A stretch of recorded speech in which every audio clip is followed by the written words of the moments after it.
महाकुंभ 2025 का मेला महिला नागा साधुओं के बिना अधूरा ही रहता है, क्योंकि महिला नागा साधु के पास ऐसे ऐसे चमत्कार होते हैं जिसे देख लोगों के होश उड़ जाते हैं।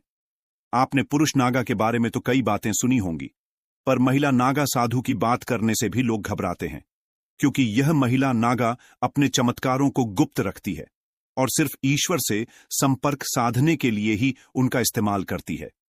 इसलिए लोग महिला नागा के बारे में कुछ नहीं जानते, सिवाय इसके कि वह नागा है। पर आज हम इस वीडियो में आपको ऐसी ऐसी बातें बताने वाले हैं जिसे सुनकर आपके होश उड़ जाएंगे, जिसमें महिला को नागा साधु बनाते वक्त उसके शरीर के एक ऐसे हिस्से को निष्क्रिय कर दिया जाता है जो शरीर में वासना जगाता है। पर यह प्रक्रिया सुनकर आपके रोंगटे खड़े हो जाएंगे। आखिर एक आम महिला को महिला नागा साधु कैसे बनाया जाता है, आज की यह वीडियो देखकर आपको सब पता चल जाएगा। पर उससे पहले अगर आप भी भगवान को मानते हैं तो वीडियो को लाइक करके कमेंट बॉक्स में हर हर महादेव जरूर लिखिए। आइए आगे बढ़ते हैं। महिला नागा साधु कौन होती है, होती भी है, या सिर्फ किताबों और कहानियों में मिलती है? क्या सिर्फ पुरुष ही नागा साधु बन सकते हैं? देखिए, इसका जवाब तो मैं आपको अभी बता देता हूं कि महिला नागा साधु होती है। अब आपके मन में सवाल उठ रहे होंगे कि क्या महिला नागा साधु भी पुरुषों की तरह बिना कपड़ों के हर पल रहती हैं? और नागा साधु बनने के लिए महिलाओं को अपने जिस्म का कौन सा पार्ट त्यागना पड़ता है लंबे लंबे बाल, भभूत से लिपटा नंगा बदन, हर पल नशे में डूबी रहना। क्या यही पहचान है एक महिला नागा साधु की? कैसी है इनकी रहस्यमयी दुनिया? सभी जानते हैं कि नागा साधु वो होते हैं जिनके काफी बड़े बड़े बाल होते हैं और वह निर्वस्त्र यानी बिना कपड़ों के रहते हैं और उनके शरीर पर हर तरफ भस्म लगी रहती है। लेकिन नागा साधु के बारे में इतने सारे फैक्ट हैं जिनके बारे में बहुत कम लोग जानते हैं। सबसे पहले आपको बताते हैं नागा साधु और साधुओं से अलग कैसे होते हैं। नागा साधु कई मायनों में दूसरे साधुओं से अलग होते हैं। सामान्य साधु आपको कहीं भी दिख जाते हैं और उनका रहन सहन का तरीका भी नागा साधुओं से काफी अलग होता है। नागा साधु हर तरीके से इस दुनिया से दूर रहकर तपस्या करते हैं और अलग ही लाइफ जीते हैं। कोई भी बेहद कठिन परीक्षा और लंबे प्रोसेस के बाद नागा साधु बनता है। नागा साधु बनने की प्रक्रिया भी बहुत दिलचस्प है। नागा साधु बनने के लिए एक पूरी प्रोसेस होती है और इसमें कई लेवल पार करने के बाद ही कोई नागा साधु बन पाता है। यह प्रक्रिया कई सालों तक चलती है और उसके बाद किसी अखाड़े द्वारा उन्हें नागा साधु माना जाता है। इन लेवल्स को तहकीकात महापुरुष अवधूत लिंग भंग या टांग तोड़ नाम दिए गए हैं। इसमें सबसे पहले तहकीकात की प्रक्रिया होती है, जिसे अखाड़े में एडमिशन की तरह माना जा सकता है। इसमें पहले नागा साधु बनने के इच्छुक इंसान की अखाड़े में एंट्री होती है और जांच पड़ताल की जाती है। इस दौरान अखाड़े के लोग यह तय करते हैं कि यह नागा साधु बन सकता है या नहीं। उसके बाद इन्हें अखाड़े में शामिल किया जाता है और कई सालों तक उन्हें साधुओं के साथ तपस्या करनी होती है। कई साल तक तपस्या करने के बाद जब वह नागा साधु बनने के लिए तैयार होते हैं तो उसके बाद उनकी कई स्तर पर परीक्षा होती है। इस दौरान उनके तप त्याग की जांच की जाती है। पहले की प्रक्रिया ब्रह्मचर्य होती है। इसके बाद उन्हें महापुरुष बनाया जाता है। इस प्रक्रिया में उन्हें रुद्राक्ष दिए जाते हैं जो अक्सर नागा बाबा के शरीर पर दिखाई देते हैं। इसके बाद अवधूत प्रोसेस से गुजरना पड़ता है, जिसमें उन्हें बाल कटवाने पड़ते हैं, मतलब मुंडन होता है, और खुद का ही पिंड दान करना पड़ता है। ऐसे में वह अपने परिवार और संसार के लिए मृत हो जाते हैं। इसके बाद वह साधना करते हैं और भगवान में ही लीन हो जाते हैं। इसके बाद एक प्रक्रिया होती है जो अखाड़े में लगे एक खंभे के नीचे होती है। इसी प्रक्रिया में कई रिवाज पूरे किए जाते हैं, जिसमें लिंग भंग की प्रक्रिया भी होती है। इसके बाद उन्हें वासना आदि से मुक्त कर दिया जाता है और उनके लिंग को एक एक तरह से निष्क्रिय कर दिया जाता है। इस प्रक्रिया के बाद नागा साधु बनते हैं और कुंभ के दौरान ही कई गुरुओं द्वारा नागा साधु बनाया जाता है। महिला नागा साधु के बारे में जानने से पहले क्या आपने कभी एक नागा साधु को देखा है? नीचे कमेंट्स में यस लिखकर जरूर बताइए। आपको बता दें कि महिला नागा साधु बनने से पहले यहां महिलाओं को 10 से 15 साल तक कठिन ब्रह्मचर्य का पालन करना पड़ता है। इसके बाद अगर इन महिलाओं के गुरु इस बात से संतुष्ट हो जाते हैं कि महिला ब्रह्मचर्य का पालन कर सकती है, तभी उसे दीक्षा प्रदान की जाती है। नागा साधु बनने के लिए दृढ़ इच्छा शक्ति और सन्यासी जीवन जीने की प्रबल इच्छा होनी चाहिए। महिला नागा संन्यास बनने से पहले अखाड़े के साधु संत उस महिला के घर परिवार और उसके पिछले जन्म की जांच पड़ताल करते हैं। महिला को भी नागा साधु बनने से पहले खुद का ही पिंड दान करना पड़ता है और पुरुषों की ही तरह महिला नागा साधु का भी मुंडन किया जाता है और फिर उस महिला को नदी में स्नान के लिए भेजा जाता है। महिला नागा सन्यासिन पूरा दिन भगवान का जाप करती रहती हैं और सुबह सुबह जल्दी उठकर शिवजी का जाप करती है।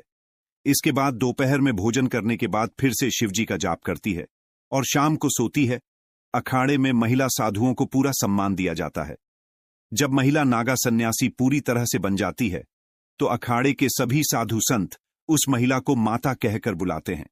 साथ ही सन्यासी बनने से पहले महिला को यह साबित करना होता है कि उसका अपने परिवार और समाज से अब कोई मोह नहीं है। इस बात की संतुष्टि करने के बाद ही आचार्य महिला को दीक्षा देते हैं। आपको बता दें कि महिला साध्वी को पूरी तरह से नग्न अवस्था में रहने की इजाजत नहीं है। वह बॉडी पर एक भगवा कपड़ा लपेट कर रहती है, ठंड हो या फिर बरसात। हर मौसम में यही ही एकमात्र उनकी पोशाक है। तीर्थों में भी महिला साधुओं को नग्न स्नान करने की परमिशन नहीं है। आपको जानकर हैरानी होगी कि कई अखाड़ों में नागा साधु की दीक्षा लेने के लिए विदेशी महिलाओं की संख्या काफी ज्यादा होती है। भारत में जिस तरह नागा साधु इतने कठोर होते हैं और इतनी परेशानियों के बावजूद बिंदास जीते हैं, इसके पीछे क्या वजह है, यह जानने के लिए बाहर के लोगों में काफी दिलचस्पी होती है। यही वजह है कि कुंभ में नेपाल से बहुत सी महिलाएं आती हैं। इनमें कई साध्वी ऐसी होती हैं जो गृहस्थ जीवन को त्याग कर साध्वी बन गई होती है। जूना अखाड़े में इस तरह की कई साध्वी हैं। इसके अलावा जर्मनी, मॉस्को, अमेरिका समेत अन्य देशों की महिलाएं भी साधु बन जाती हैं। इनमें तो कई ऐसी हैं जो बिल्कुल यंग है, जो पढ़ी लिखी हैं। सच कहूं तो इन्हें हरि भजन के अलावा अन्य किसी से कोई मतलब नहीं। यह सभी साध्वी अखाड़ा के नियमों के मुताबिक ही पहनावा और तिलक से सबका श्रृंगार करती है। दोस्तों, अब जो मैं आपको बताने जा रहा हूं वह काफी हैरान कर देने वाला है। क्या कभी आपने सोचा है कि आखिर यह नागा या महिला नागा साधु सिर्फ कुंभ के मेले में दिखाई पड़ते हैं, लेकिन इसके अलावा इतने वर्षों वो कहां रहते हैं, कैसे रहते हैं? शायद ही आप में से किसी ने इस बात पर गौर किया होगा। नागा साधु हमेशा तपस्या में लीन होते हैं। वह साधना के लिए अखाड़े को छोड़ देते हैं और कंदरा में चले जाते हैं।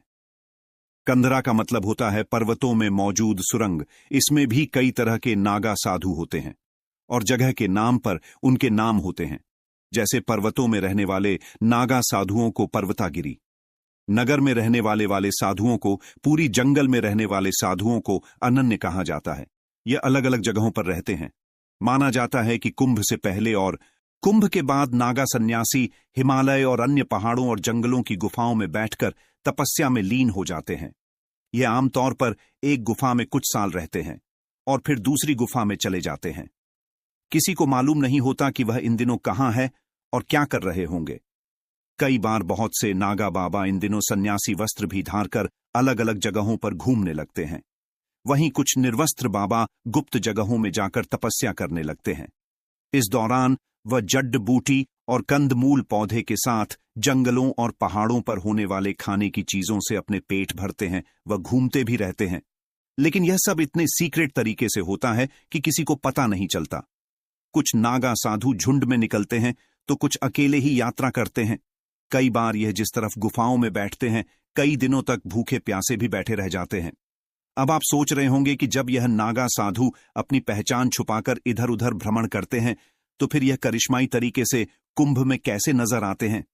कौन देता है उन्हें इस बात की जानकारी? दोस्तों, यही तो राज है। दरअसल हर अखाड़े में एक कोतवाल होता है। जब दीक्षा पूरी होने के बाद नागा साधु अखाड़ा छोड़ साधना करने जंगल या पहाड़ों में चले जाते हैं तो यह कोतवाल नागा साधुओं और अखाड़ा के बीच की कड़ी का काम करता है। जब कभी कुंभ और अर्ध कुंभ जैसे महापर्व होते हैं तो यह नागा साधु कोतवाल की सूचना पर वहां रहस्यमय तरीके से पहुंच जाते हैं। हालांकि यह किसी को नहीं मालूम कि उन्हें कैसे यह सूचना मिलती है कि कुंभ कहां हो रहा है और कब हो रहा है, लेकिन वह जहां कहीं भी होते हैं वो आ जाते हैं। कुछ लोगों का यह भी मानना है कि उनके पास कुछ ऐसी रहस्यमय विद्या या ताकत होती है जिससे वह अपने साथियों द्वारा भेजे गए संदेशों को समझ जाते हैं। कुंभ मेले के दौरान होने वाले प्रमुख अनुष्ठान और धार्मिक क्रियाकलाप। कुंभ मेला न केवल एक धार्मिक आयोजन है बल्कि यह भारत की सांस्कृतिक और आध्यात्मिक धरोहर का प्रतीक भी है। मेले के दौरान कई महत्वपूर्ण अनुष्ठान और धार्मिक क्रियाकलाप संपन्न होते हैं, जिनका पालन करोड़ों श्रद्धालु करते हैं। यहाँ प्रमुख अनुष्ठानों और क्रियाकलापों का विवरण दिया गया है। कुंभ मेले का सबसे प्रमुख अनुष्ठान शाही स्नान है। ये पवित्र नदियों गंगा, यमुना और संगम में किया जाता है। तिथि: शाही स्नान मुहूर्त विशेष खगोलीय संयोगों पर आधारित होता है। आयोजन: अखाड़ों के साधु संत, नागा साधु और अन्य श्रद्धालु विशेष क्रम में नदी में स्नान करते हैं। मान्यता: इसे आत्मशुद्धि और मोक्ष प्राप्ति का मार्ग माना जाता है। प्रक्रिया: साधु संत कलश में पवित्र जल भरकर धार्मिक स्थलों पर ले जाते हैं। महत्व: इसे धर्म और अध्यात्म की पवित्रता का प्रतीक माना जाता है। पवित्र गंगा नदी के तट पर भव्य आरती का आयोजन होता है। महत्व: आरती में शामिल होकर भक्तों को दिव्य ऊर्जा और आशीर्वाद प्राप्त होता है।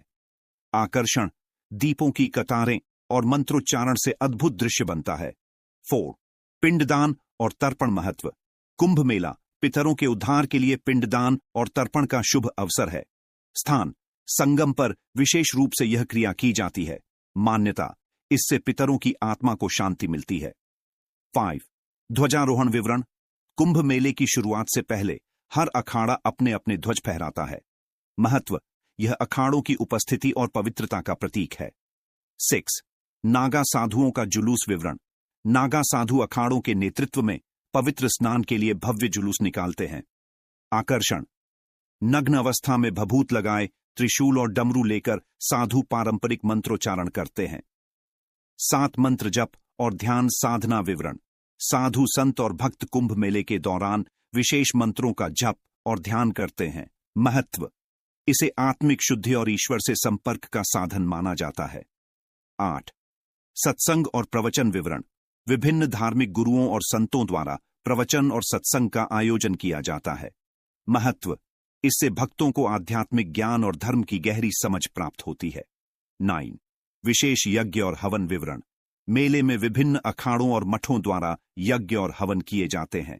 महत्व: इन अनुष्ठानों से पर्यावरण की शुद्धि और सकारात्मक ऊर्जा का प्रसार होता है। 10. भगवान की मूर्तियों का स्नान और अभिषेक विवरण: पवित्र जल, दूध और घी से भगवान की मूर्तियों का गंगा स्नान और अभिषेक किया जाता है। महत्व: इसे देवताओं की कृपा प्राप्ति का साधन माना जाता है। 11वीं कथा, वाचन और भजन कीर्तन विवरण: धार्मिक कथाओं का वाचन और भजन कीर्तन का आयोजन होता है। महत्व: श्रद्धालु भक्ति में लीन होकर आध्यात्मिक आनंद का अनुभव करते हैं। 12वीं कथा, संन्यास दीक्षा विवरण: कुंभ मेले के दौरान कई साधु और नागा साधु दीक्षा ग्रहण करते हैं। महत्व: यह एक साधारण व्यक्ति के आध्यात्मिक जीवन में प्रवेश का प्रतीक है। 13. रथ यात्रा के संत अपने रथों पर सवार होकर मेले में प्रविष्ट होते हैं। महत्व: यह परंपरागत आयोजन कुंभ मेले का मुख्य आकर्षण होता है। 14.